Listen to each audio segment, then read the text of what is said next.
আপোনালোকে এই বছৰ মেডিকেলৰ এডমিশন লিষ্টখন চাব যে আমি দেখা পাম যে অসমীয়া মানুহৰ পৰা পাৱাৰটো শিফট হৈ আছে whether it is a soft power or hard power আজি যদি আপোনালোকে দেখে অসমত যদি এই IIM আহিব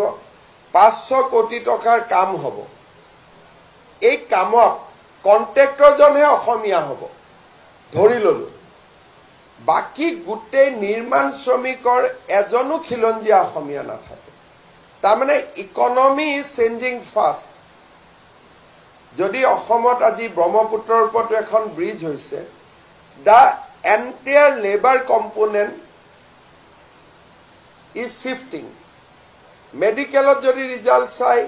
জেনাৰেল কাষ্টৰ 30% অসমীয়া লোকৰ মাজত মেডিকেল সিট নাই তাৰ মানে এটো কাকো শত্ৰুত আমি কোৱা কথা নহয় কোনোবাই ভাল কৰিছে আমি ভাল পাম কিন্তু এইটো এটা অসমীয়া মানুহখিনিয়ে চিন্তা কৰাৰ সময় আহিছে যে অসমীয়াৰ হাতৰ পৰা আৰু ফৰ দ্যাট মেটাৰ বৰাকটো ইভেন বেংগলী মানুহখিনিৰ পৰা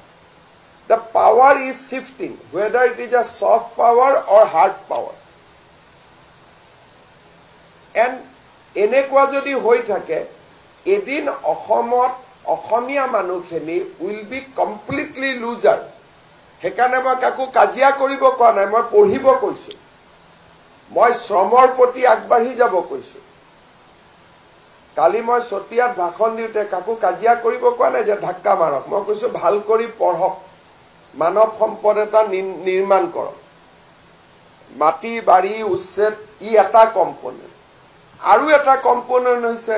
যে যেটো সফট পাৱাৰ বুলি কয় এখন ৰাজ্যৰ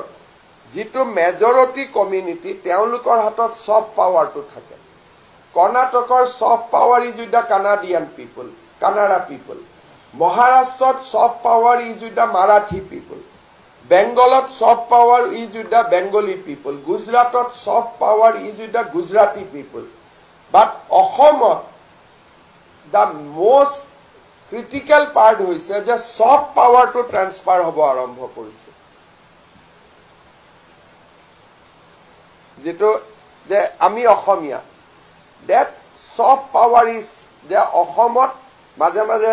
সমুজ্জল ভট্ট ডাঙৰী এটা শব্দ কৈ থাকে অসমীয়াত অসমীয়াৰ প্ৰভুত্ব থাকিব সো লাইনটোলৈ মই এগ্ৰি নকৰো কিন্তু হসা প্ৰভুত্ব মানে কি soft power will be in Euro hand but today medical university cotton university hostel postgraduate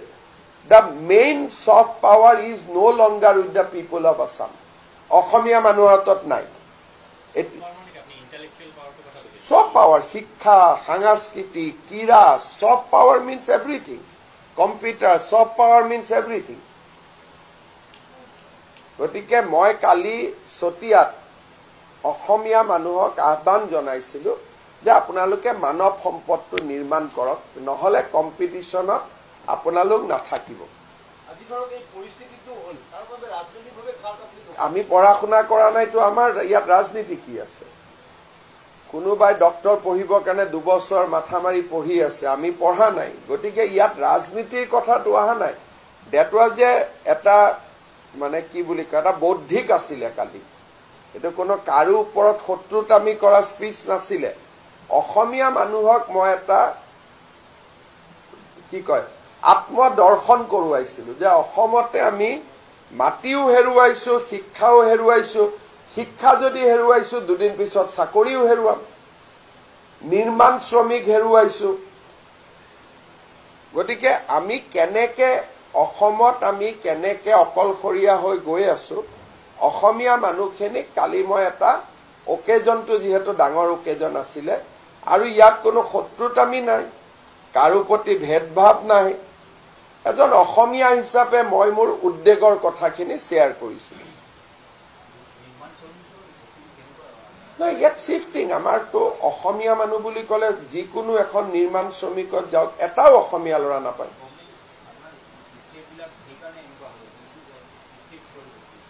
মোৰ একো ষ্টেপ নাই ইয়াত মাত্ৰ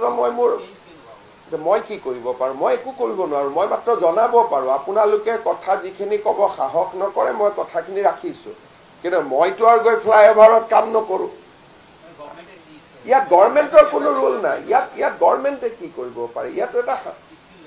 আৰে স্কিল লেবাৰৰ ইনষ্টিটিউট খুলিলেওতো তাতো পঢ়িবৰ কাৰণে অসমীয়া ল'ৰা যাব লাগিব যে ইভেন যি স্কিল ইনষ্টিটিউট আমি কৰিছো তাতোতো আমাৰ ল'ৰা পঢ়িব যোৱা নাই আপোনালোকে ITI বিলাকত যাব অসমীয়া ল'ৰাটো তাত নাই গতিকে মই মেডিকেল কলেজো খুলিছো মেডিকেল কলেজত আমাৰ ল'ৰা নাই গতিকে মই অসমীয়া মানুহখিনিক এটা দৃষ্টি আকৰ্ষণ কৰিছো যে প্ৰতিযোগিতাৰ পৃথিৱীখনৰ পৰা আমি আঁতৰি গৈ আছো মই কাকো হিংসা কৰা নাই তেওঁলোকে প্ৰতিযোগিতা কৰি পাইছে শ্ৰম কৰি পাইছে কাৰো ওপৰত কোনো বিশেষ ভাৱ নাই কিন্তু অসমীয়া মানুহে যে প্ৰতিযোগিতাৰ পৃথিৱীখনৰ পৰা আঁতৰি আঁতৰি আঁতৰি আঁতৰি গৈ আছো that is a matter of concerned যিহেতু চতিয়া অসমীয়া মানুহৰ এটা অভিকেন্দ্ৰ সেইকাৰণে তাত মই কথাখিনি উল্লেখ কৰিছো it was not about politics এইটো এটা চৰ্চা বৌদ্ধিক চৰ্চা এটা